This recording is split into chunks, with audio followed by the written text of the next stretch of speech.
女孩只是感觉嗓子有点痒，轻轻地咳嗽了几声，却不知身体已经亮起了红灯。因为人体内由无数个细胞组成，这次入侵主人的是肺炎细菌和黄色葡萄球菌。他们的目的就是占领这里，必须要尽快的消灭，否则主人的身体就会出现各种炎症。因为红细胞们只负责运送氧气，并不擅长作战，很快就被细菌们吓得落荒而逃。就在所有人疯狂逃命之际，一个白色的身影突然出现，它正是主人体内的白细胞。只见他二话不说就将逃命的红细胞救下，然后就快速冲向了2个细菌。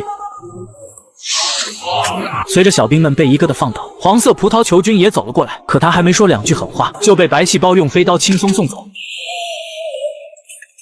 虽然眼前的细菌很快就被消灭，但主人体内仍然还存在着大量细菌。为了保护主人，指挥中心迅速安排了 T 细胞杀手出场，他们就相当于人体内的军队。在接到身体有细菌入侵的通知后，他们就会迅速赶往入侵现场处置。因为细菌感染非常的可怕，他们会进行不断分裂复制，一旦细菌的数量无法控制之后，就代表了主人的身体被彻底摧毁。